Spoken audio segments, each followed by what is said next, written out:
Good morning, everybody. I'd like to show you a little bit of my plumbing.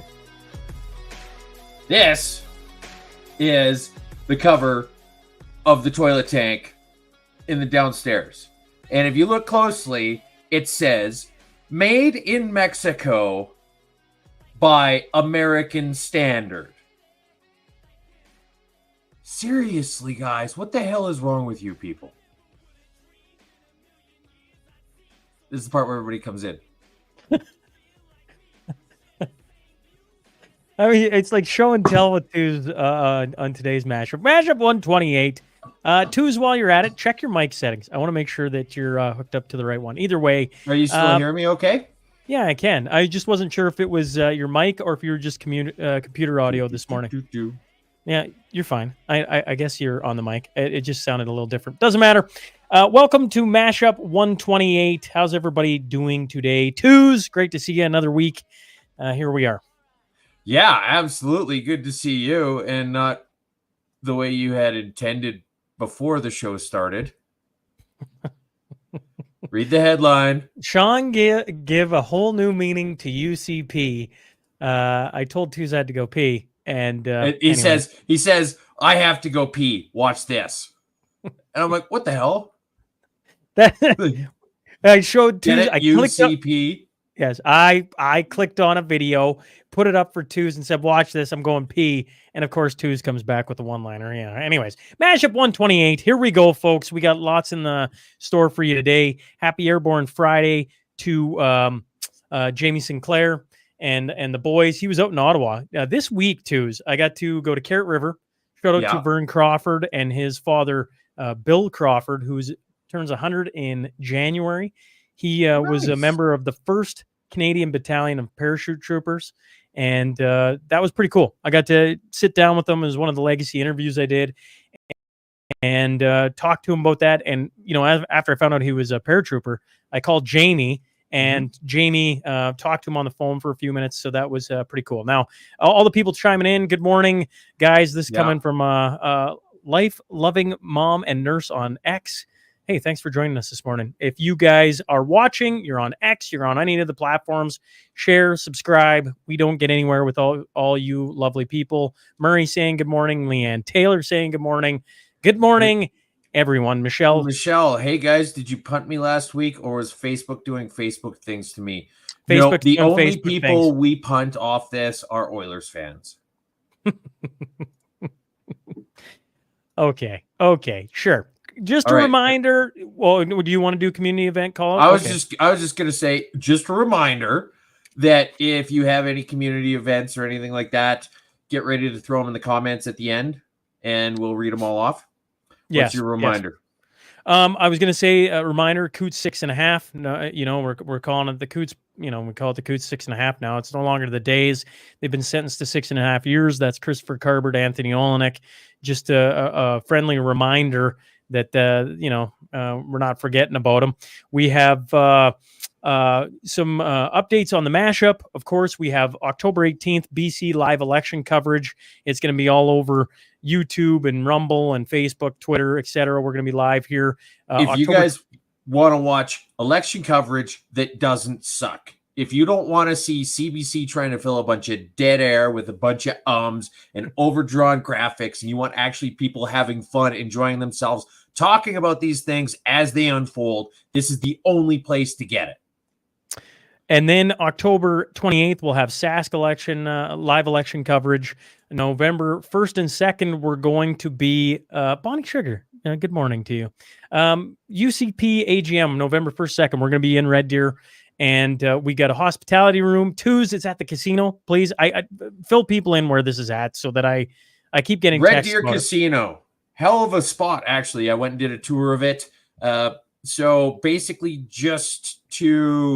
if you just keep going towards the lobby from where the steakhouse restaurant is, it'll be on your left. I don't know. There should be some signs or placards or something. There should be something anyway.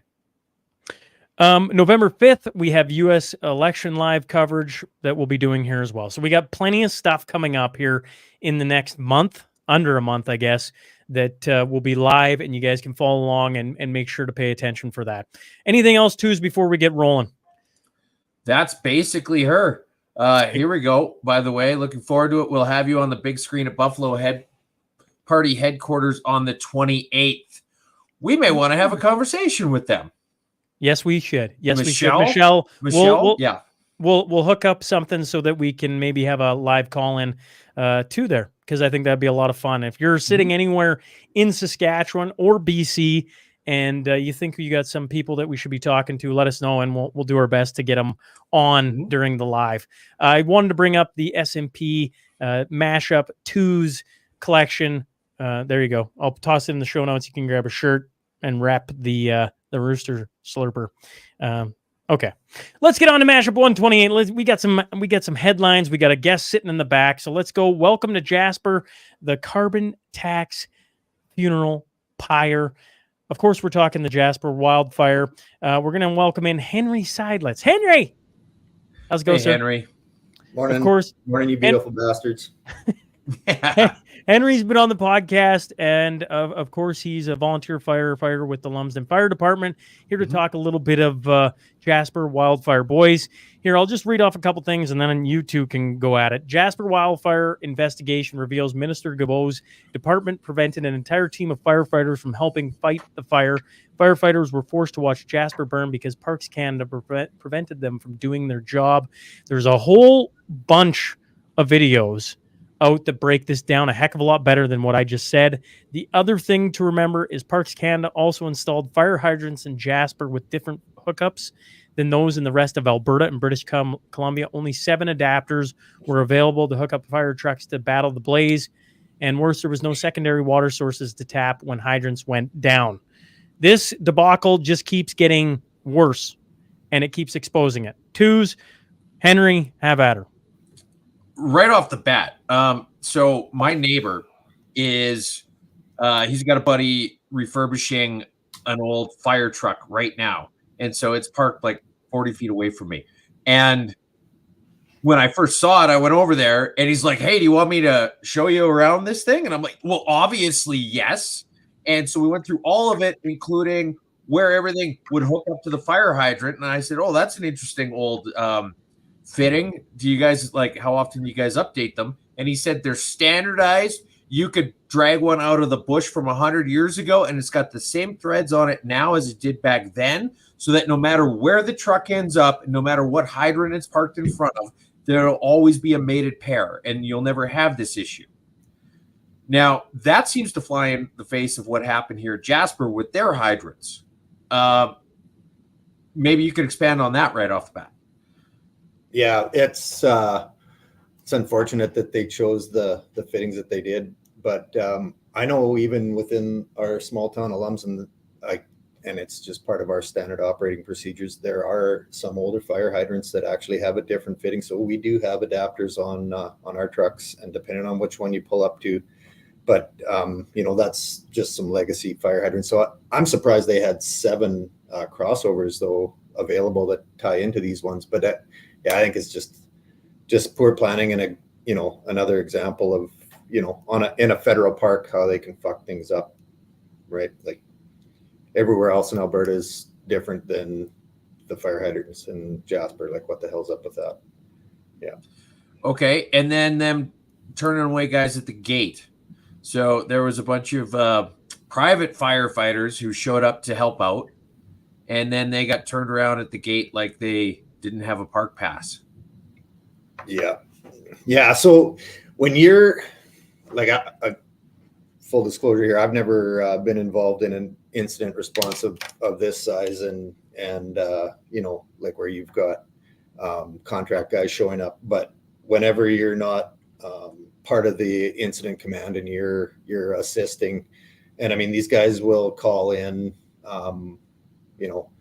other fire departments, like for us, for example, if there's a mutual aid call, you show up, and more often than not, they'll call for mutual aid early, and before they know exactly what's the whole incident, like they'll have people coming, and then conditions change. So in this case, you've got contract firefighters waiting at the gate, and maybe at the time when they were called, things had changed, but So, I mean, why would you call guys and then change your mind? So either the fire is not as bad as what they thought, and maybe you don't need all those guys, or maybe things got really, really, really bad and you don't want anybody in there, life, kind of over property type of thing. So, but in this case, like, half the town burns down, or I don't know, was it a third of the town? Obviously Ballpark, things yeah, weren't sure. improving, right? So Yeah. I mean, just a complete screw up. Like some of the interviews that, like Rachel Parker interviewed the guy from Alberta there, Todd Lowen, and like the Alberta guys didn't even have a seat at the table on the incident command, right? Like they're sitting from the outside looking in their own backyard in their own province. Like how does that happen? Well, I was going to ask you about that, because on the one hand, you'd think that they would know everybody and they'd have a better in-depth understanding than some people in Ottawa, where you've got, most of the continental U.S., a third of Mexico, and parts of Russia that are closer to that fire than they are. But at the same time, maybe they just want to have a very clear chain of command and not have the ambiguity at the top. I don't know. How does that usually play out? Yeah, I don't know. I think it's another example of where, you've got federal overreach within the province where it's not needed. Because definitely, like, the Alberta guys would be far more experienced with fighting wildfires. They're doing it every season, right? Like the Parks Canada guys, I don't know what they have for wildfire training or experience, but I mean, I'd be bringing in the experts. And it doesn't seem right. It's something's messed up there. Isn't it just showing, exposing how little they knew, prepared, and then some more nefarious parts, like the hydrants. Is there a reason why you would go with a different thread and different things like that? Like the prescribed burns, we're worried about how it looks, right? So you get rid of the prescribed burns. You don't want lack of record keeping. There's no record keeping. There's no prescribed burns. There's no logging now. Now there's these weird things. Yes. Okay. So this is interesting. I don't know what could ease your mind, and we do not take notes at my operations meeting. Full stop. I couldn't provide it for any meeting. So that is them saying that they don't have anything down on paper for any of the meetings. Now, I'm going to go out on a limb and say, when it comes to effective meetings, the first thing you do is you send out an invite to everybody who's going to be at the meeting, detailing what you're going to go over and who needs to bring what. So that way everybody shows up prepared. So you got to have that documentation if you're going to have an effective meeting. And then afterwards, you send out the notes from the meeting, the minutes, and you say, okay, this is what we decided. These are the action items that this person has and that person has, and everything all the way down. If you don't have those first two things, there's no point in having a meeting. You need a scribe. Absolutely. Yeah. Have you listened to the whole Chris Levon testimony, like the guy from Arctic Fire and Safety? Like he goes, he's. I looked at clips of it. Which part are you thinking about specifically? I don't know, just the level of response that they were prepared to offer. Like for them to turn that away, like, I don't know, like one of three things happened, and maybe it's a combination of all three, but depending on who you are and what you believe, like the optimist or maybe somebody that's a liberal supporter would look at that and say, oh, they turned them away because they wanted to keep everybody safe. The fire was completely out of control, and these Parks Canada guys had their shit together, and it was life over property, and these guys, because let's face it, you got trained professional firefighters waiting at the gate. They're trained guys. They're licking their chops. It's like, turn me loose. I want to fight this fire. Probably something that's maybe more realistic is these Parks Canada guys are in incident command. They're completely over their head. They don't know what the hell they're doing. And, it's just, typical federal screw up. They're just, they messed up their response, probably needed some help in there. And then there's, maybe where some of us more lean towards is the conspiracy theorist thing is like, no, federal government, they're trying to fuck this up as much as possible, and they want to watch Western Canada burn. I don't know. That. Yeah, well, I mean, it's a 2-for-1 deal, right? For them, because A, you get to see Alberta lit on fire, which is basically their wet dream. And then B, they get to say it's climate change and go back to more carbon tax bullshit. It's just, there's no downside to this for them, except for, you know, if it comes out that if somebody actually took some notes at a meeting and this came out. Yeah. Did you look at, like, do you know what these contract firefighters make? Like that's one of the things I think you got to consider. Like when you got that many men and equipment sitting there ready to go, like it can happen sometimes in these incidences where they just have way more help than they need. And these guys show up and they're ready to start, you know, clock in and start charging. Like on their website, I just did a quick little look here. Like they're charging out guys at $67 a half an hour, equipment at $422 per half hour. You got 50 guys and 20 trucks. They were like on a 10-hour shift, they'd be spending $250,000 a day. Like what federal government guy wouldn't want to spend $250,000 a day? Like, yeah, like this is the first thing in the history of the Liberal government they're not willing to spend money on, aside from the ethics commissioner. Yeah, I don't know. How many other natural disasters have you heard of though in the last few years where like they're basically impeding people from helping themselves? Well, I mean, the hurricane. The one in the States right now, it for happened example. in Maui. Yep. Yeah. And then the Florida, like you got rednecks running around. They're ready to fix things. They're ready to fix roads, and they're just handcuffing them. You know, can't do anything. Actually, the one, I don't know why this comes to mind. It's not a natural disaster, but you remember what was the school shooting? Was that Texas, where they all stood outside and nobody went in? Yeah. And it's like this is becoming an epidemic of not allowing the people with the knowledge and the resources to go in and fix the situation. And in like really serious instances, and Jasper wildfire is case in point, right? They held people out, and you know you can talk about the money tied up in it, but it's funny at a point like that, we all go, well, the government isn't worried about spending any amount of money if they can try and save things. And so you think like that, it just is another instance of where the people that can actually help the situation aren't allowed to go in. And we're seeing that happen time and time again. The latest being Hurricane Helene, and then now Milton. We'll see what happens there as well. Mm-hmm. Yeah. How many more times does this have to happen before we start saying it's a conspiracy, right? Yeah. Henry, appreciate you hopping on and discussing a little bit Jasper wildfire. We got a whole list of things we're gonna roll on to, but appreciate you hopping on this morning. Thanks very much. It's good seeing you again. Have a great Friday, boys. All right. You too.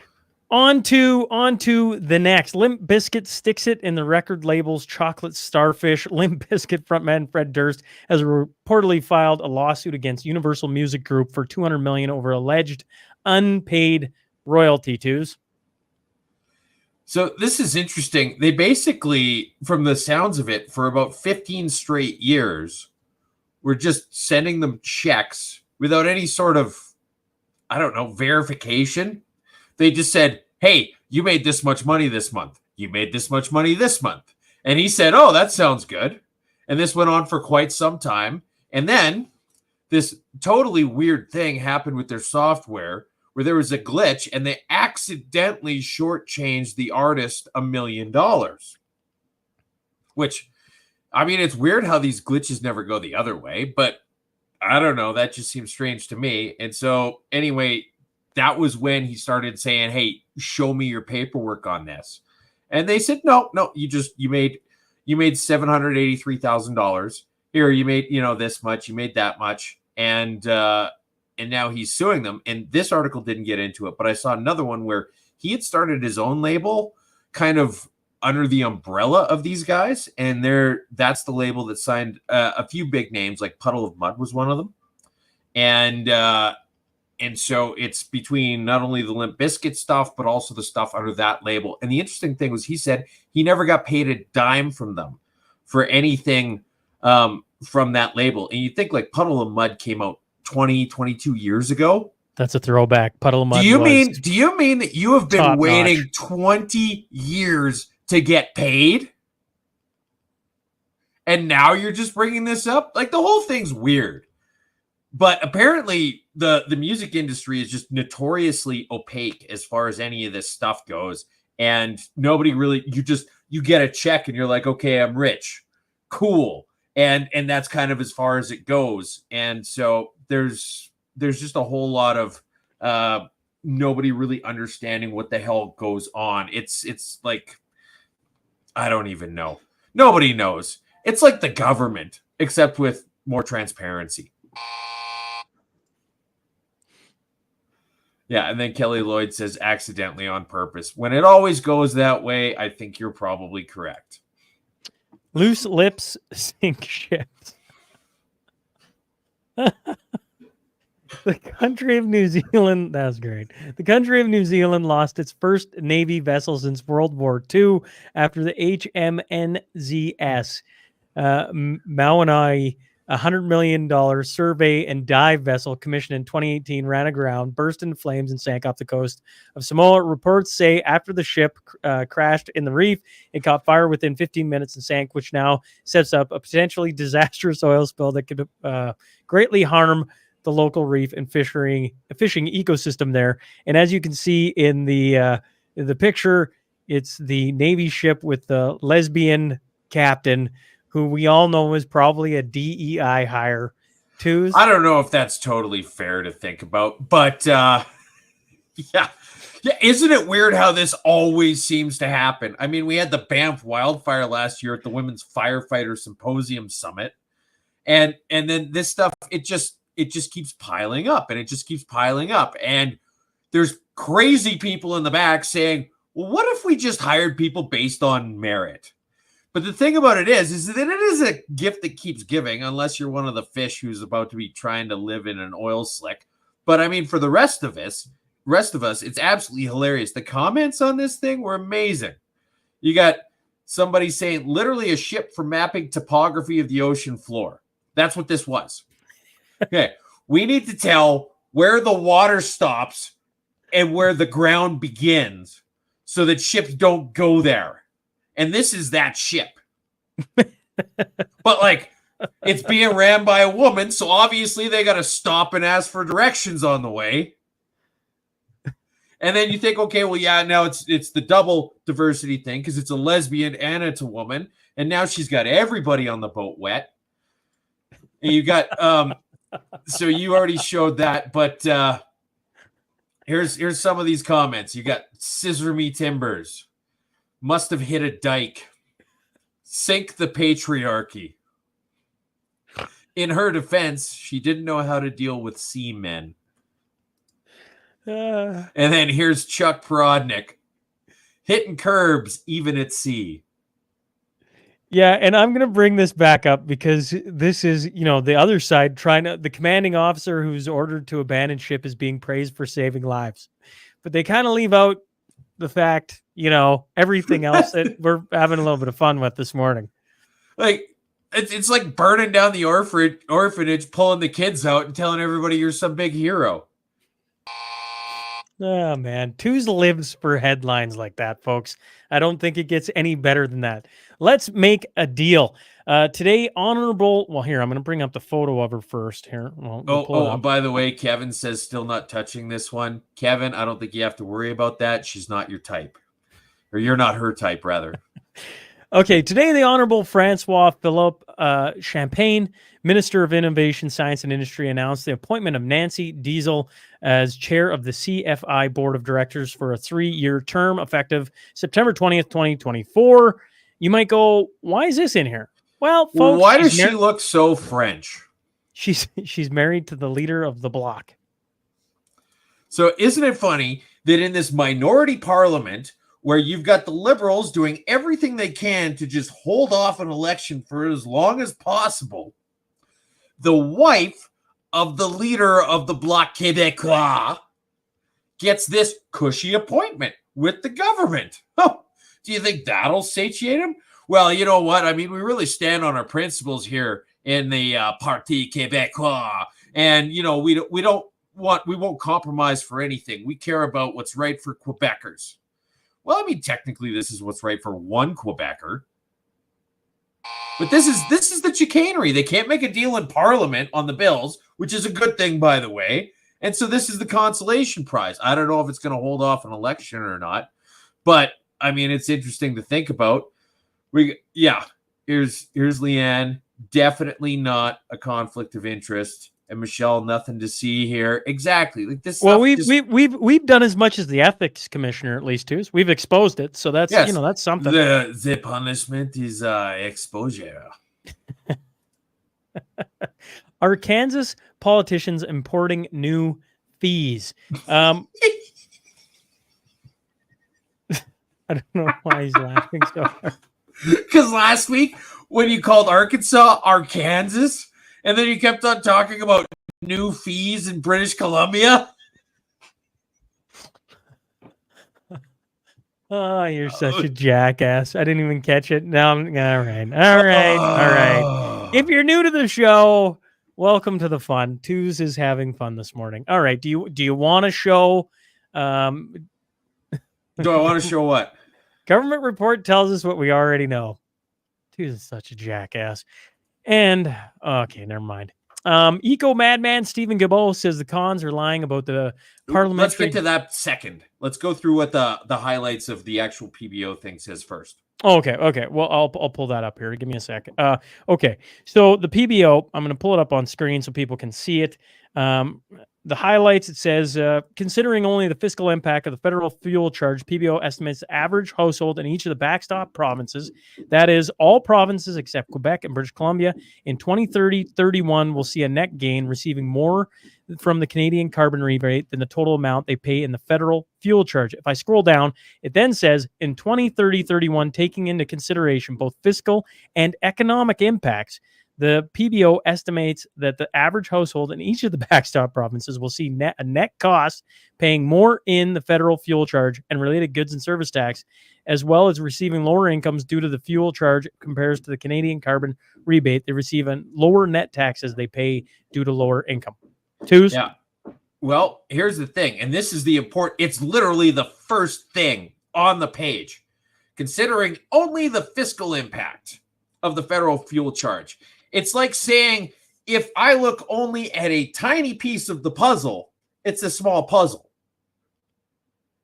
That's literally what it's saying. It's not saying, let's look at this whole thing. It says, if you look at only this narrow part of this entire thing, like it'd be like saying Canada, if you only look at, I don't know, some random island off the coast of BC, Canada is only 20 square kilometers. Technically, yeah. If that's the only part you're looking at, Canada is 20 square kilometers. Fair enough. That's the same kind of thing this is. And it says basically very clearly, it lays out that if you don't look at the whole thing and you only look at one part of it, then yes, that's going to be a net positive. But if you actually look at the whole thing, it's a net negative. And then pull up the video of Stephen Guilbeault. Hello, I'm here to comment briefly, unfortunately, on the PBO's latest report on carbon pricing. And for your benefit, I would like to read you the first paragraph of the report. Considering only the fiscal impact of the federal fuel charge, PBO estimates that average household in each of the backstop provinces in 2030-2031 will see a net gain, receiving more from the Canada carbon rebate than the total amount they pay in federal fuel charge. That's what the PBO report says. that is correct. This is going back to what you said. Here on Pierre Poilievre's big lie to Canadian. He's been misleading Canadian. The PBO is very clear. More Canadians get money back from the Canada carbon rebate than this guy's misleading Canadians too. That's what we're getting to, right? Yeah. Oh, he's misleading Canadian. Oh, something got mistaken in la traversion. Je ne comprenais pas. J'ai désolé. Yes. What a fucking jackass. All right, here's Kelly yeah, Lloyd, the Greenpeace tower climber. Yes. absolutely. Okay, and then here's the next headline. Arkansas politicians importing new fees. What a jackass. Like he's just gonna 128. This is what we're gonna do. May the odds be forever in your favor. And here's some polls too. I'm gonna pull them up. Here's the presidential election winners. Are you wanting to talk to them specifically? I should have asked to do both this before we started. So these are all from Polymarket, which is sort of like an open source betting odds, basically. And so the idea being that you put forth a thing saying presidential election winner 2024. Is it going to be Donald Trump or Kamala Harris? And then people get to vote on which side of the coin they want to land on. And then based on how much of it goes one way or the other, it changes the odds. So, for example, in a country where it should be an absolute coin flip until the last second, you've got a 10-point lead from one person to the other one. So this is like, I feel like this is the future of polling, basically. Is people rather betting than on trying to do, because here's the thing, is you're literally putting your crypto where your mouth is on this. And so it's quite interesting to look at. Excuse me. And you say, well, you know what? Yeah. Well, I was going to say, did you find this one interesting? Because this one I found this one very interesting because keep in mind in this one, that's which party will win the most seats in British Columbia election. Blue is NDP and red is Conservative in their chart. And the NDP are up like 2-1 over the Conservatives. Yes. Now, I don't know. See, here's the thing is they're still figuring out the finer points of this stuff. I'm going to go out on a limb and say that in terms of the popular vote, that's probably going to be more likely to be correct.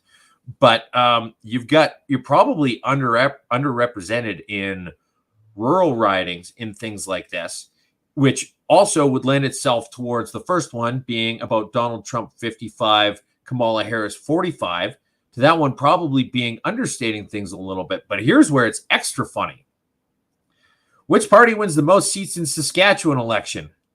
95 and change think the Saskatchewan party is going to win.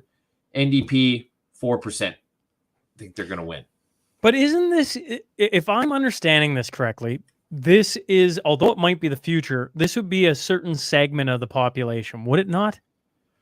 A little bit, yes, but I mean, it's not that hard to jump in on. See, right now, basically what happens here is if you buy $1 worth of this pot, and you say, I think the NDP is going to win, or sorry, $1 worth of this pot saying the NDP is going to win is you pay like 4 cents and you get $1 if they win. And the other way, you'd have to pay 95 cents to get that same dollar back. But it's a pretty safe 95 cents. And if you could put down 95 cents and get $1 back a week later on a large scale, that's a really, well, regardless of the scale, it's a really good return on investment given the time frame it's in. And so it's an opportunity for people to hop on and make money. But the thing about it is that it's basically sports betting at the same time where you think, okay, I think this is going to happen and I'm putting my money where my mouth is. What I like about this is I've been wondering how you get more people involved in politics. This actually might be something that gets people involved. Yes. Daniel Smith annoys twos of the week. The government of Alberta What is that has tapping? I know I got construction going on in the background. I'm twos here this week. You're not that pretty, but thank you. Continue. Yeah, right. All right. Yeah. Okay. So we have the government of Alberta is officially announced that the fee increases outlined in its spring budget will take effect on October 20th, 2024.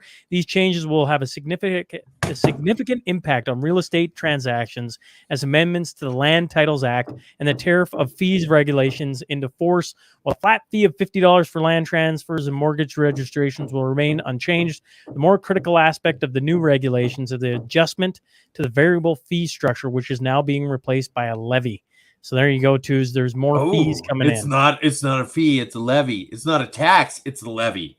And I mean, You've got the variable fee, which goes from $2 per 5,000 in property value up to $5 per 5,000 in property value. Now, unless I'm mistaken, it's the same paperwork. You fill out the same form. The same form gets filled out whether that property is worth $10,000 or $10 million. It's the same amount of paperwork, the same amount of due diligence, the same amount of bureaucracy. So do you get anything extra? Like if your property's over a certain amount, do they put gold foil around the paperwork that they fill out for you? Where's the added value in any of this? How is it anything other than literally an estate planning tax grab? That's what This it is the exact kind of thing you'd expect from the NDP, but we're seeing it from the UCP. And then there was a couple other things in there. Danielle Smith, to her credit, is throwing down the gauntlet over the No More Pipelines Act. She wants to see some major changes. And if she doesn't, she's going to take them to court, which she'll likely win. And Lauren Gunter, whom I generally have a lot of time for, but think is way off in this case. UCP dump Smith gang could end up handing government to NDP. You have to vote for Danielle Smith or you're going to get an NDP government. And that's the entire theme of this article is, well, you may not like her, but if you don't vote for her, you're going to get Naheed Nenshi. So you need to vote for her. How about she does stuff that we want to vote for, and then everybody's happy? None of this, nowhere in this article does it say that perhaps the Conservative Party should do some conservative things every once in a while, and maybe they shouldn't do bureaucratic money grabs over land transfer taxes. None of that's in there. It's just, hey, if you don't want the NDP, you need to vote for the NDP light. Yeah, it's interesting to see conservatives get a little bit like, well, what happens if and you go, well, we find someone new. But in the meantime, she's doing conservative things because everybody's talking about the parental rights and on and on. She's doing a bunch of wonderful things, right? Like the Alberta Bill of Rights. Everybody's talking about it. The Bill of Rights, yes. Okay, but shit like this. And then I hate that attitude. I need to go off on this attitude of you have to vote for them. Well, why aren't you voting for them? Motherfucker, none of these people are entitled to mine or anyone else's vote. They need to earn it. And if they don't earn it, they have no claim to it. And if they don't get elected because they didn't earn it, that isn't on me for giving them a pity vote. This isn't I'm some pretty girl at 2:00 in the nightclub and yeah, you'll do. I want somebody that I am proud to put on that ballot, and I don't think that's too much to ask.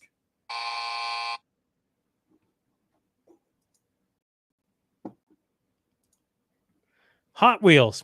An Airdrie man is facing several charges following a multi-property search that turned into 3 stolen vehicles with altered vehicle identification numbers.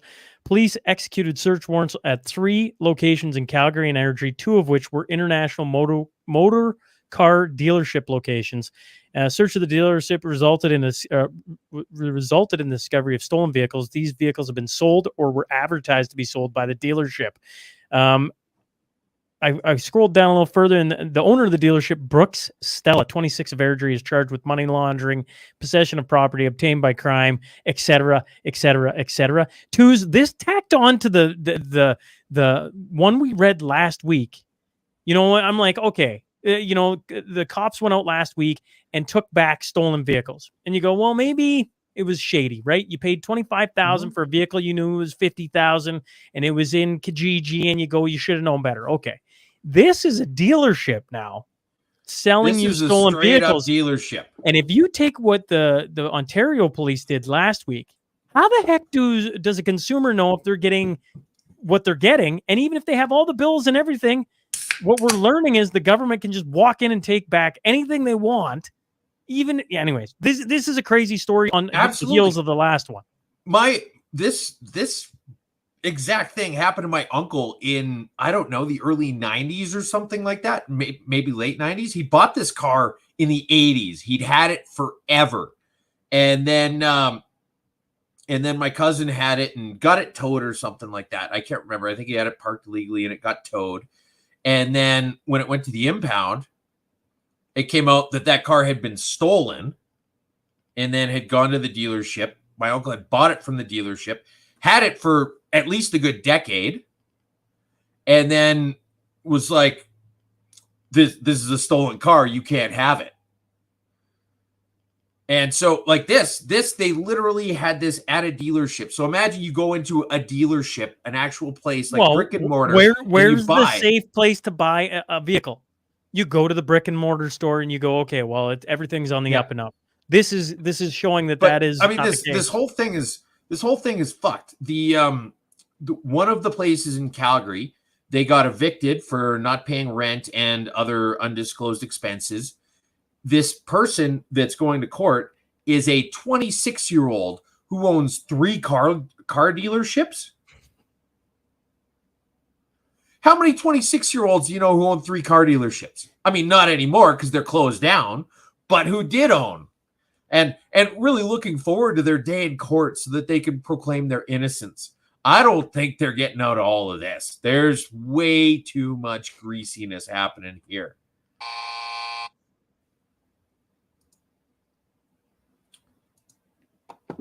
Joe Biden rears his super old head.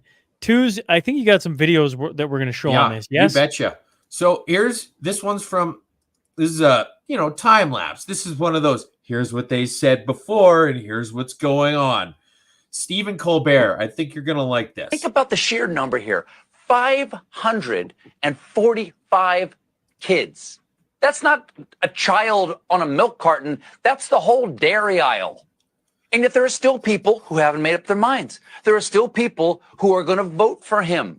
Maybe we feel too guilty to understand the magnitude of that crime and our responsibility. And tonight, lawmakers urging the Biden administration to provide explanations for the disappearance of 85,000 migrant children.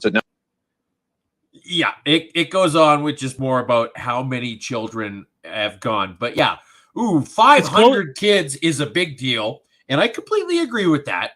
But if you're going to say, I'm not going to vote for the guy whose administration lost 500 kids, and now they're closing in on 100,000. And now it's, what about the one who lost 100,000 kids? How about that one? The one you literally just had a beer with on your show, Stephen Colbert.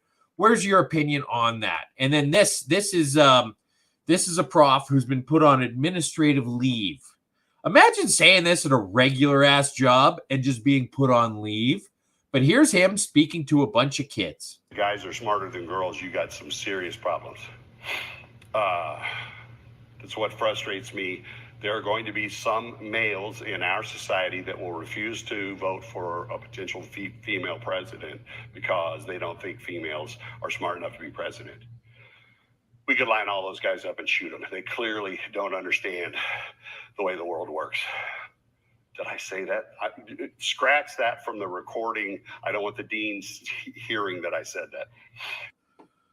All right. Now, as somebody who lives in Canada, I feel very strong firsthand knowledge of the intelligence required to be the leader of a country and how low that fucking bar is. Even if you're somebody who thinks that women are not smart, you don't have to be smart to run a country. And we have proved that for the last 9 years. What do you got, Sean? I don't know. I'm along for the ride this morning when you hear a professor say guys should be lined up and shot for not voting for Kamala Harris. And then he goes to this old argument that men think they're smarter than women. And you go, oh boy, like, how about we get into the discussion of what's actually going on? I feel like there's what more can be said. There are easily millions of women in this country who are smarter than Justin Trudeau, who are better suited for the job he has. Absolutely. This is not a case of intelligence. When has the smartest person in a country ever became the leader of it? If they cared about who the smartest person in the country was, they'd make Thomas Sowell the president. Fair enough. Monday, I have Kaylin Ford on again. Yeah. There's a girl from Alberta that should be in Alberta politics. And if you don't she know should her, be in cabinet. She Right. is whip smart. whip smart. And you know, of course, politics didn't like her. There's countless women that are fantastic. Heck, in Alberta here we have a woman premier who's probably the most gifted talker I've seen in politics, and I'm putting that up pretty darn high with a lot of people. But this, going back to it, you know, like a professor saying that, like you're insane, man, and you're teaching children. You know, Not whatever. anymore. He's on administrative leave. The green money line. The city All right, of Sean, this one's all you because I haven't had a chance to read it yet. Oh, the city of Calgary and Alberta government have agreed to salvage several contracts along the southeastern portion of the Green Line, the province announced Thursday after pulling its $1.53 billion portion of the $6.3 billion project. The province said its funding remains available to support the continuation of this work during the interim period. The new agreement also means 5 previously canceled stations throughout southeast Calgary have come back to life. Quoted, "We continue to wind down the Green Line project as we knew it. The project is over. This is a new project," Gondak told reporters Thursday afternoon. The new agreement to continue building the southeast section of this line means the 3 funding partners, the city, the province, and the federal government, are back at the table, she said. To me, Twos, what I read, and I just see jockeying for position. Calgary's trying to get more money out of the government. And the Alberta government, when you guys are a bunch of morons, made a political decision. Boom, we're done with this. A bunch of outrage happened. They're all trying to find a way to get back to the table, to find a way to build an actual functional Green Line. And I don't know, like the saga continues for this Green Line train. That's what I see. Like, I don't see, like all of a sudden everything's in line and here we go. We got a project going. No. So if you look at this through the context of everything that led up to it, you had a couple months ago or maybe a month ago, Devin Dreeshen, the finance minister in Alberta, saying, this is it. No more money. You guys are fucked. We can't keep throwing money at this. And then you had the city of Calgary saying, oh, this is horrible. This is horrible. How could they do this to us? And then a couple weeks later, it was Jody Gondek was saying, well, you know what? We found some ways to actually be more responsible with the money. We found ways to tighten things up. Please come back to the table. Which is what it should have been at the start, by the way. It should have been, how can we do this as cost effectively as we can? Because that's what you would do with any major or minor project, right? But we're just talking government. It took them actually drawing a line in the sand and saying, look, you guys can fuck this up as much as you want. It's your money. It's not going to be ours anymore. And then, wait. We found some cost savings. We can actually do this if you guys can come back to us because we really need you. And then they said, okay, well, yeah, we can work something out. And so I think an interesting thing, I don't know about you twos, maybe I'm off on this, but when I read Jody Gondak's comments, one of the things in there is the city, the province, and the federal government. Have we had the federal government quoted as being a partner in this thing? Is that something new? Financially, yes. Having anything to say about it at all? I don't think so. I don't think so, right? So that's an interesting, just the way that it's put in the comments. I'm like, I'm curious about that. But I mean, the saga continues. It's, we're quick to harp on the UCP government for all the things they're getting wrong. But this one, I'm literally giving them credit for this. But no. But that's what I'm saying. This is one of those things where Twos is pointing out that they actually put a line in the sand and said, we can't keep doing this. What are we doing? And I guess the saga continues. So we'll wait and see where this goes. You know, it's a continuation, but it feels like it's back at the bargaining table, and who knows where the green money line ends up. Yeah, isn't it funny how any project with green in it ends up costing a shit ton of money? Lashing out like an animal in a trap. Twos, just show the video of the Liberal MP losing it during the parliamentary committee. If you haven't seen this, brace yourselves. Yes. Point is, I thought Mr. Erskine Smith had more integrity than that, than to worried about $400 Point of order. Like, what is this stolen absolute from bullshit? taxpayers. This is absolute bullshit. Whoa. Come on. Okay, Come on, all right. Come on. my integrity, Let's you can fuck right off. Okay. I give Tooz a hard. All the listeners are giving Tooz a hard time about his language. There you are at a parliamentary committee, and the F-bomb gets dropped. Well, he said it was bullshit, and then he said he could fuck right off. Now, I have no issues with our parliamentarians talking like that. Like, we hold it up like it should be some esteemed, excuse me, some esteemed thing where everybody's got to wear powdered wigs and say thou art and henceforth. No, let's have real conversations with real people. And I don't care if somebody says fart or ass or fuck right off. I'm good with that. And in fact, you were talking about how to get more people interested in Parliament. If it was a little bit more reality TV, I think people would tune in. And so there's that side of it. But also, you've got these liberals who are trapped 50 different ways. You've got enemies coming in from all sides at this point, and all of their chickens are coming home to roost in terms of all the different corruption and everything like that. And, you know, we talked for years about how Teflon Trudeau and how they can't seem to get anything to stick on them. And now it's all starting to stick at once. And it's hitting the Liberals where it hurts, which is their re-election chances. And they're getting quite crazy about it. And I love seeing it. I wish I had some popcorn for that video. It's that good. You know, when you, like, to me, you call it an animal trapped in a corner. I think of like a dam. It sounds like a soundbite from the Mashup, Henry. Yeah, yes. Absolutely it does. It reminds me of like when you're so frustrated that, you know, normally when you're calm, you go into a situation calm, you can control your emotions, and you don't say anything too stupid.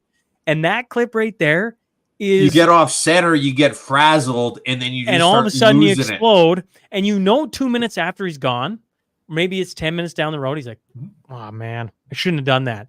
That's gonna blow back on me hard. And that's exactly what you're seeing. But the Liberals now have been like, you know, they should have had an election. Like, in all honesty, what was it? We should have had an election 2 years ago. And this is what's happening, is it's piling up and the dam is bursting. People are fleeing like crazy. You're starting to see just crazy sound bites that normally probably wouldn't happen because the election would have already been called, or they, you know, on and on and on. And yet here we are, and things just keep coming out. And now it's, you know, their integrity, and he calls it BS. And oh man, the thing I really love about this is that the amount of stupidity the Liberals collectively possess is absolutely astounding. And it's the thing that when combined with their hubris, which is probably the only thing that eclipses their stupidity, means that they keep putting off this election for as long as possible. And the longer it gets put off, the more stuff gets exposed, the lower their popularity falls, the more they keep acting crazy, and the worse the election is going to be. If they were even remotely intelligent and had a modicum of self-dignity, which they don't at all, they would have called the election sooner. It's like an oak tree. The best time to plant it was 20 years ago, and the second best time is today. You goddamn idiots. You should be calling an election, because the longer you put it off, the fewer seats you're going to get. And I love the fact that they're not. I love it. And I'm here for the whole show. Black side of back to work. Black side of back to work. Don't know why I said it that weird. Okay, here we go. This is today's edition of Public Servant Reddit. Okay, so this is off Reddit. It's a question about accommodation and request to please help. I'm wondering if my situation will qualify for a WFH request. Work from home. Thank you. Though I live a 20-minute drive from my work office, I do not possess a driver's license and have no plans to ever get one. I live in a region, not Ottawa. It takes me an hour one way to get to the office via public transit, adding 2 hours of commuting to my day. For 3 days a week, we are required to go into the office. Also, it goes on. Another concern problem for me is that my work office is not within walking distance to a gym to maintain my health and fitness. It goes on to, but basically they're talking about transit and accommodation for being able to work out. Yeah. The commute and lack of concern for employee wellness and health at my office is not good for me. You live a 20-minute drive away from work. You're like, well, I just don't want to get my driver's license. Like, there's a really simple solution here. Yeah, but I don't want it. It's like the green tards with green energy. They're like, we need to collapse the economy to save the world from CO2. And like, or we could just switch to nuclear. And then it says, well, I don't actually want to switch to nuclear. I just want to collapse the economy. Like, he's literally saying in this that there is a very easy solution that he's just not willing to take. And because of that, his boss, which is us, by the way, needs to make an unreasonable accommodation. Fuck right off. This is exactly the kind of person you imagine is in every government job. And then at the same time, you had Elon Musk. I'm not going to show the clip, but basically he was talking about all the different departments and how he wants to cut about 77% of the departments, which would be 77% of the employees. Because he's been talking about doing the same kind of thing that he did to Twitter when he took it over, where he just fired 90% of the people and it started running better. And then, yeah, you remember when I had this premier of Alberta on, and I brought that up, and she's like, "You want to cut 80%?"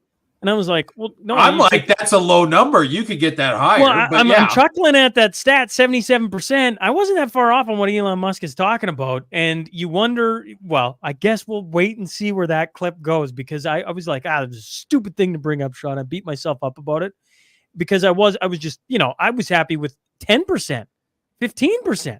Elon Musk is saying 77%. I think that's even a rookie number. See, here's the thing. Like, when I complain about conservatives, I get it. Dealing with the bloated public sector is a third rail because there's so many of them that we let vote for no good reason.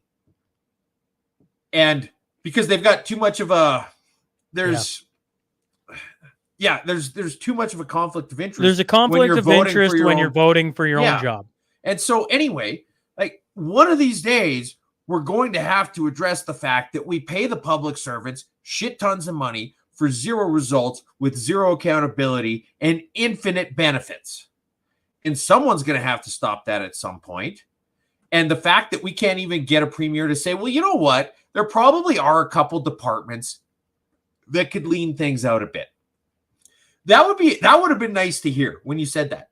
Well, you know what? Actually, there's a couple things that are stupid. If we got rid of some dumb rules, we could probably get rid of some people to go along with them. But God forbid that's the case. Cut that many government employees and our welfare rolls would skyrocket. I'm going to say that they're already on welfare, so there would be no change. This is also the time in the show where we say, if you're enjoying this, if you're not enjoying it, I'm sorry to have wasted your time. No, if you're not enjoying it, but if you are enjoying it, you should leave a comment in the so that we can read it off. Because I think we've had a lot of had a lot of fun when people are like, you guys are idiots. Yeah, possible. Actually, yeah. So if you're liking this, share it with a coworker. And if you're not liking this, tell us about it. Rip us apart in the comments. No holds barred. Because no holds read it. Yeah. We'll talk about it. Why not? Oh, we got a whole bunch of comments showing up. Oh, but yeah. So one just says enjoying. And the cuts need to come from management at AHS. Management needs to get cut. Everybody needs to get cut. It's funny because you're talking about a hospital where you would heal things. And you're like, we need more cuts. But we absolutely do. It's what, like a third? Alberta Health Services is something like a third or 40% of all of the money that gets spent by the government in Alberta. When does that reach a tipping point? At what point do we say maybe there's enough? BC election update. The leaders of the three major BC political parties clashed in a televised debate on Tuesday. BC NDP leader David Eby portrayed BC Conservative leader John Roustad as an anti-vaccine climate change denier. Gee, sounds all right. And he was advancing harmful conspiracy theories. Once again, that sounds okay. And making promises that are not grounded in financial reality. I'm like, I like this guy. The NDP is accusing somebody of making promises that are not grounded in financial reality. Right?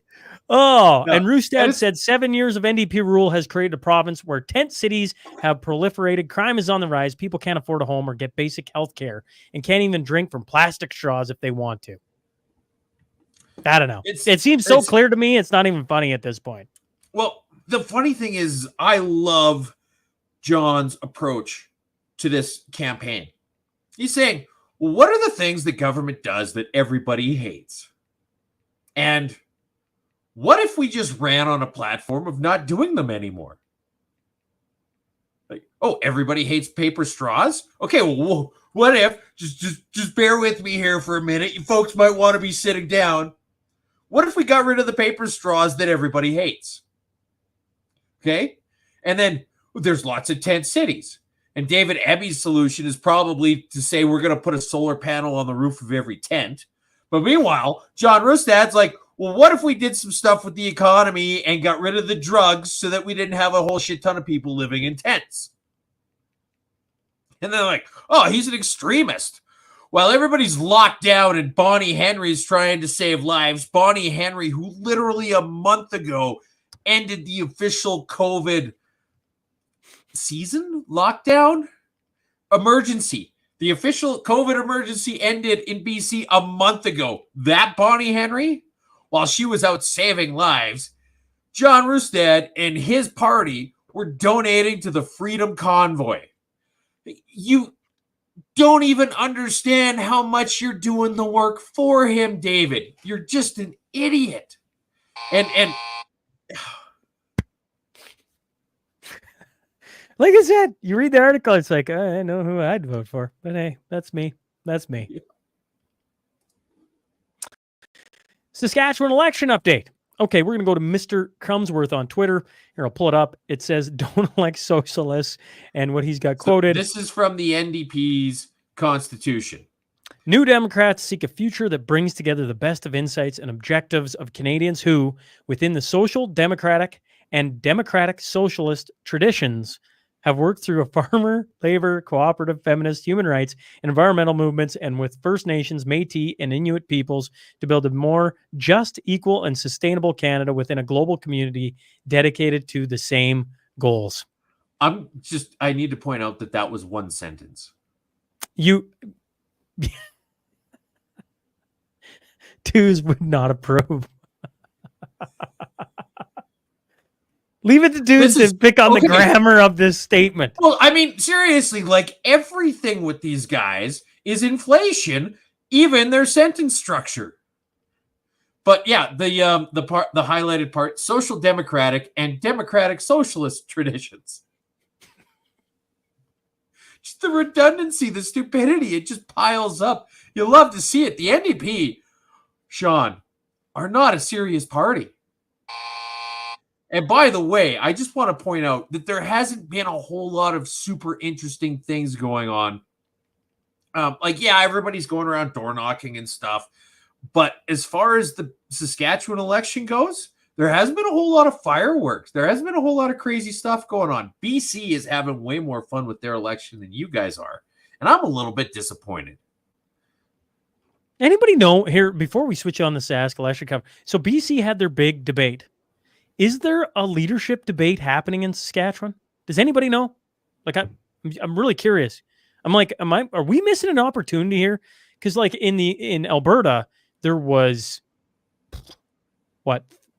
one for sure on the last eletion, and what do you mean one for sure? You literally had one. Well, that's what I mean. I'm like, there has to be a Sask election debate coming up, isn't there? Is anyone commenting about this? Like, does anyone know? Well, Henry's saying yes. When is it, Henry? Next week between Mo and Beck. I don't know which Oh. days of the week those are, but we'll put it on our So calendar. they didn't allow any of the other parties to be a None of part the of it. upstarts. That's a damn shame. And Michelle, by the way, says, and twos hits the nail on the head yet again. Not sure what you're talking about, but thank you very much. As always, we read off all of the positive twos comments, including ones that catch Sean in the periphery, like Carol, who said, right on, boys. Okay. Mm-hmm. All right. So the missing Starlink.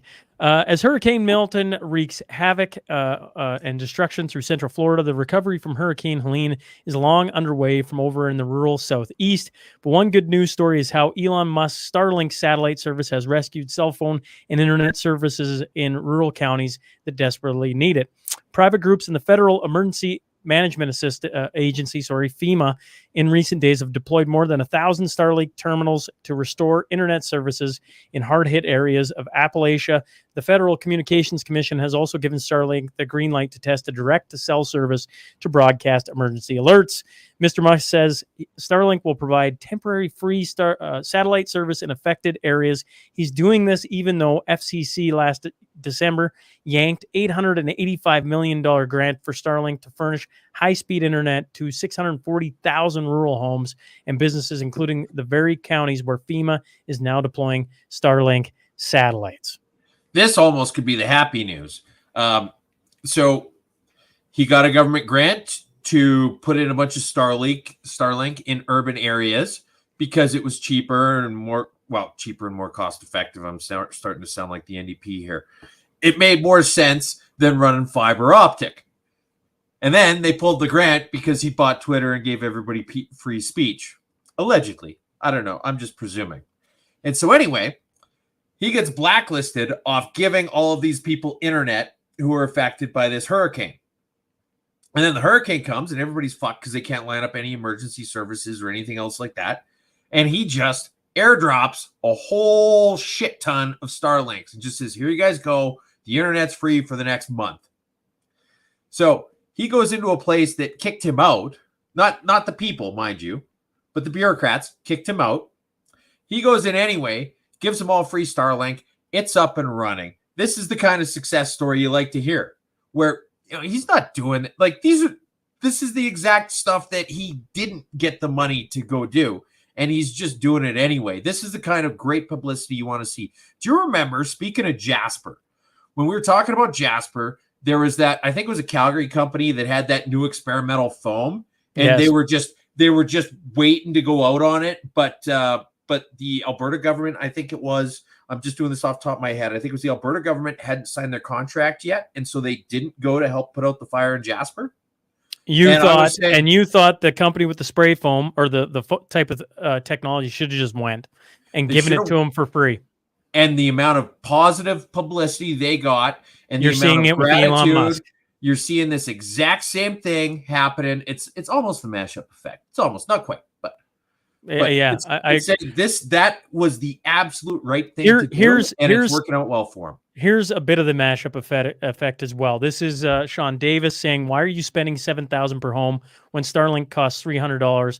And why are you bragging about that?" That's Governor Tim Walz saying, "Today we announced $52 million in grants to expand broadband access to over 7,500 homes and businesses in Minnesota." And Twos would point out, "Why are you doing that?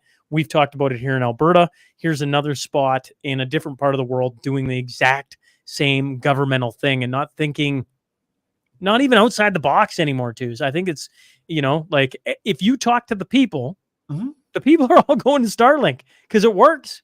And it's, it's effective. And it's cheap. And you don't have to run so many cables. And then you don't have to worry about the maintenance on it.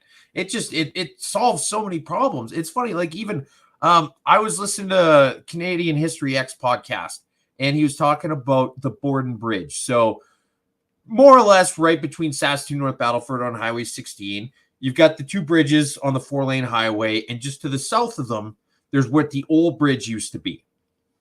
And that old bridge was originally going to be a steel structure, but the government specifically went with concrete because it would cost more and it would build up the economy more by spending more government money. They purposely did it in the most expensive way possible to throw more money into the economy. Or, crazy idea, you do it the cheapest way possible and pull less money out of the economy. That seems like not very logical to me. So it's been 100 years and we still haven't learned the lesson. All right, goofy news. Okay, let's start here, okay? Climate change fueled heat is especially deadly when mixed with meth in summer months. That's a headline. Do you know what else is especially deadly when mixed with meth, Sean? Everything. Okay. The next is the decapitated head. Yes, thank you. Mexico's mayor decapitated head found on his car 6 days after taking office. This is the decapitated head of a mayor. Mayor in Mexico was found atop his car just 6 days into his tenure, making the second official to be murdered in Guerrero's capital in less than a week. Okay, Yes. so that's their. The city of roughly 280,000 people is still reeling from the murder of a new government secretary, Francisco Tapia, who was shot and killed last week. You have Carla Beck. The Saskatchewan NDP have a Carla Beck pickup truck, which is very Saskatchewan. Yeah. Okay. Does anybody else remember all of the flack that Jason Kenney got when he was doing his Unite the Right campaign, driving around in a pickup truck? And they're talking about how big of a waste of gas it was and how he doesn't care about the environment. And he's just in the pocket of oil and gas. And he's purposely driving a fuel non-efficient vehicle around in order to drive up the price of gas because he is in their pocket. And meanwhile, you've got, in a comparably sized province, the leader of the NDP is driving around a pickup truck. And I'm not hearing any of the same rhetoric about that I did about Jason Kenney. Okay, this is, if you're listening, I apologize. This is Swedish Dancing with the Stars, okay? I'm going to play the video. I'm going to get Twos to narrate as the environmentalists come out. They're to save the world, right? Okay, pause it real quick. Pause it. Too late. Never mind. Okay. No worries. There's an instant replay. There's an instant replay. I know, I got it. But spoiler alert. Okay, so what happened here is you've got this, I don't know, Swedish or Danish or some kind of a scoopy-doopy-ish Dancing with the Stars. Well, that's how they talk. So they've got this Dancing with the Stars, and a whole bunch of Just Stop Eel people come out with their smoke bombs, which are, I'm guessing, there's some petroleum involved in the creation of them. Probably. It's not really just waving around bone flakes. And so they go out in front of the stage, and they're looks saying, like a discount. Oh, I got the sound on. Yeah, you got Dancing with the Stars, and then they storm the stage, and they want to just stop Eel, and they're throwing around the smoke bombs, and then the guy with the sign, boom, the cameraman with the camera on the remote so that he can move it all around the stage, literally just slams it right into the guy. Lights out. Good night, Ethel. Your show just got canceled. And that's all there was to it. We've been talking about how these Just Stop Oil people next time they do that, someone just needs to punch them in the face. Well, guess what? Somebody in Denmark did it with the fucking camera. Government sends electric chainsaws to Appalachian town without power. Yes, that happened. Elevator technician mistakes lamb artwork. Well, I'm going to pull it real quick. Okay. So okay, you want the batter? Okay, electric chainsaws sent to Appalachian town without power. So the hurricane, all the power's out. It's not just like a breaker they got to turn back on. There's not going to be any power there for a long time. And they sent a bunch of electric chainsaws there. It's just made sure I needed to drive the point home. Elevator technician mistakes Lamb Museum artwork for garbage and throws it away. And the picture I'm showing is what it was. 2 cans, hand painted, talking about good times, and he thought it was garbage. So that's modern art. Yes. And it got thrown out because it looked like garbage. Now, I'm just going to go out on a limb and say that if your modern art is something that accidentally gets thrown out, you're either doing modern art too poorly or far too well. I think everybody, oh, I got a screen popped up here. I think everybody remembers this story about the kid. Yeah, we covered this. This is an update. Yep. And Deadspin loses bid to toss defamation suit over article accusing young Chiefs fan of racism. A Delaware judge has refused to dismiss a defamation lawsuit against sports website Deadspin over an article accusing 9-year-old NFL fan and his family of racism because of his game day attire. And I almost could have put this in like the good news of the week, right? Like this is awesome. So the case isn't getting thrown out. Yeah. That's a fair argument. Absolutely. So they had, for those of you who don't remember, they had that side, they had that lateral picture of him. Yeah, but I mean, the face was black. The black half of his face, yes, not the red half of his face. And they said, "Oh, look, he's wearing blackface at this event." The next is all-female soccer team enters men's league, and it goes exactly how you would expect. The team Phoenix FC, because the mystical... real quick. I just want everybody to think about this in their head. So this is a bunch of women who are deciding that they're now men playing on a soccer team all together against a bunch of actual men. And they had an entire 60-minute soccer game. How bad do you think the score was? How close do you think it was? Just pick a number in your head. And if it's not 19-0, you were wrong. And the final goofy news of the week is in the UK. If you own chickens, you have to register them with government. So people are with the government. You have to register your chickens. So people are registering roast chickens they've bought at the supermarket, and they crashed the government website. So yeah, the UK wants to keep track of how many chickens you own. And so people were just buying roast chickens and registering them on the online website, and there were so many of them happening that the website crashed. Yeah, that's awesome. I mean, that's which is good. The next time you've got some stupid government overreach, which I mean totally never happens here, but if it was hypothetically to happen, this is how we should respond. Goofy news. There was some good stuff in the goofy news. Co-vindication. I'm going to pull up Liz Churchill here. A study involving 1.7 million children has found that myocarditis and pericarditis only appeared in children who took the COVID vaccines. Not one unvaccinated child in the group suffered from these heart-related problems. Now, keep in mind, this has not been peer-reviewed yet. No one's tried to replicate this. This is a preliminary study. We're not going to go out on a limb like certain unnamed mega multi-billion-dollar vaccine companies might, with some preliminary results that we're going to say are 100% effective and accurate. We're going to say that there's some room that maybe this gets tweaked a little bit, but they had 17 cases in the people who had been vaccinated and 0 in the people who had not. And that's fairly interesting. And I would say that our disclaimer here, just that in and of itself puts us far better in terms of the quality of the science than a lot of the things that the years 2000 to 2024 were based on. The quiet part out loud. Two's going to show the video, but CBS hits Kamala, and maybe you saw this interview, maybe you didn't. Kamala with some facts. Here's. Well, I'm just going to let you show the video. I don't need to talk this. Well, we got the 2 videos. This one I really need to talk about because this says everything that I believe about government. Is going to show is rare. Oh, sorry. This is them talking about Biden stepping down Among leaders, which was to put country before self.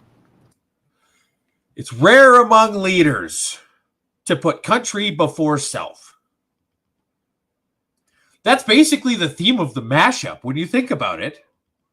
It's that they care about themselves and getting rich and getting power more than they actually care about the running of the country. And there's Kamala Harris herself saying it. It's the most honest thing I think I've ever heard from a politician. And I heard it from a Democrat who managed to skip over the primary entirely. The irony of that is not lost on me. Now, this is the other one. Listening. Well, Bill. But it seems that Prime Minister Netanyahu is not listening. Well, Bill, the work that we have done has resulted in a number of movements in that region by Israel that were very much prompted by or a result of many things, including our advocacy for what needs to happen in the region. But it seems Now, that was her answer in 60 Minutes. That was her actual answer to the question. And then 60 Minutes later released an edited version with this instead. that Prime Minister Netanyahu is not listening. We're not going to stop pursuing what is necessary for the United States to be clear about where we stand on the need for this war to end. Funny how that works, hey? Well, I would say that's why people tune in here, among other places, because when we fumble it, and at times we fumble, there's no editing it out. This is the show. This is what real life is. And but that Kamala isn't Harris just taking something slightly out of well, context. I understand. That's providing a completely different answer. This goes back to what they did to Pierre Poilievre in Canada. Oh, absolutely. They literally took things, mashed it together, and went, "Oh yeah, that's what he said." Yeah, we call ourselves the mashup. They should call themselves the mashup. That's right. Actually, bang on. You come here because we do news that doesn't suck. We talk about it. It's open. And I'm sure other people have some different thoughts on what the heck we do. Twos makes you laugh every once in a while. And we bicker like an old married couple every once in a while as well. But overall, when you see that, you're like, this is what you hate about the mainstream all the time because they're doing it all the time. And they go, oh, this never happened. We didn't mean it. It's like, how many times do you think that happened up. in the 80s? In the 90s? I would not be the least bit surprised. Like, wouldn't it be the biggest, craziest coincidence in the world? You would have to be a ridiculously loony conspiracy theorist to think that they just started doing this at the exact same time that the internet popped up and everybody was able to fact check it.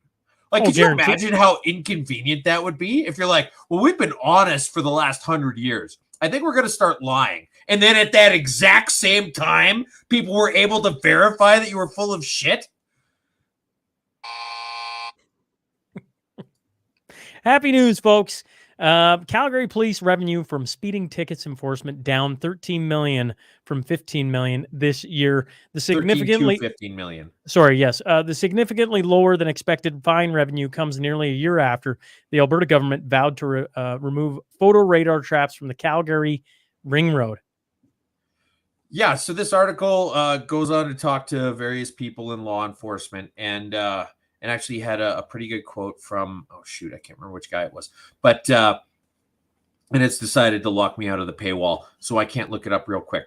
But I really like the fact that he said, hey, you know what? We purposely designed these roads to have fewer accidents, and you're still trying to make money off of them rather than the problem areas. And then the rebuttals from the Calgary police were all about how much revenue was down.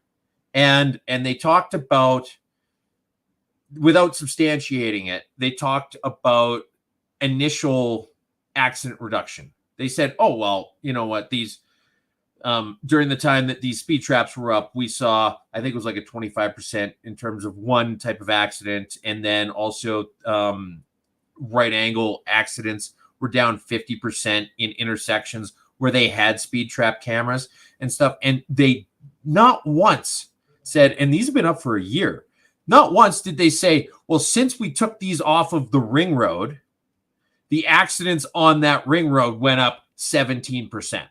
That would be the easy one. That's the absolute layup in terms of making an argument for this. That is not, this is a cash cow and we depend on it. Yes, it's a budgetary shortfall. If they, it's I think 8% of their budget.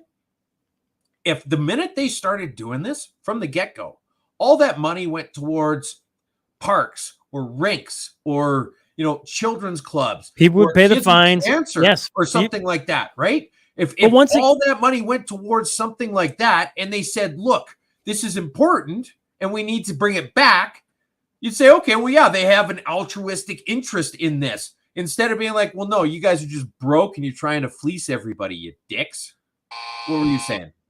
I was just going to say, you're acting like big government all of a sudden is going to start thinking with common sense, and they're not twos. We've been here 128 times, and trying to talk about it like that is the definition of insanity when you're talking about big government. I think so episode you're messing up the 129 happy news. The happy news here is people aren't getting fleeced by photo radar. Absolutely. But you know what? Maybe 129 is going to be the episode where it all turns around. And be like, Possibly. oh, that was actually a smart thing that they did.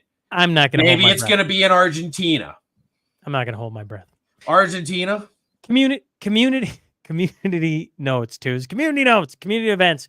We got all the election coverage. October 19th, BC, 28th, Saskatchewan.